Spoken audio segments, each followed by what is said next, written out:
આગામી લોકસભાની ચૂંટણી 2024ને અનુલક્ષીને લોકશાહી પાવન પર્વમાં જિલ્લાના મતદારો મતદાન કરીને પોતાની પવિત્ર ફરજ બજાવવાના જાગૃત બને તે માટે કલેક્ટરની કચેરી ખાતે જિલ્લા ચૂંટણી અધિકારી કલેક્ટર તુષાર સુમેરે ઈવીએમ નિદર્શન વાનને ફ્લેગ ઓફ કરીને પ્રસ્થાન કરાવ્યું હતું।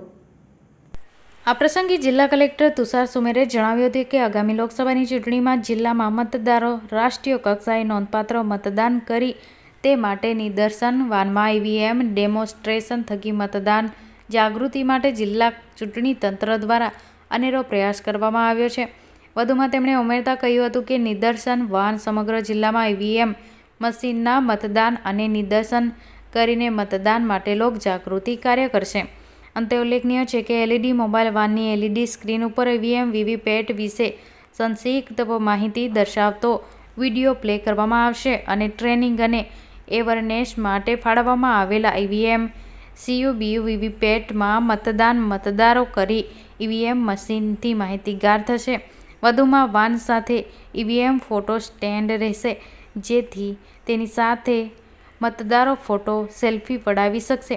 આ પ્રસંગે જિલ્લા પુરવઠા અધિકારી નૈતિકા પટેલ, નાયબ collector stamp duty Amit Parmar, mamlatdar ચૂંટણી શાખાના રમીલાબેન, મામલતદાર ભરૂચ ગ્રામ્ય માધવી મિસ્ત્રી, મામલતદાર ભરૂચ શહેર વરાણી તથા જિલ્લા ચૂંટણી શાખાના અધિકારી તથા કર્મચારીઓ ઉપસ્થિત રહ્યા હતા।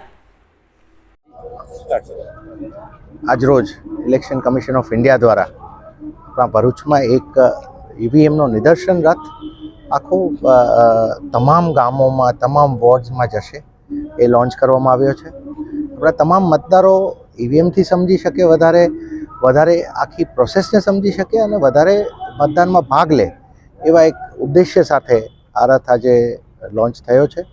અમે આપનો પણ સહયોગની અપેક્ષા રાખીશું કે આપણે આપણા આ વખતનો મતદાનનો ફિગર આખા રાષ્ટ્રીય લેવલે સારામાં સારો આપણે કરી શકીએ અને લોકો ખૂબ વધારે જોડાય અને આ પવિત્ર ફરજ નિભાવે એવું એક વાતાવરણ આપણે ઊભું કરીએ।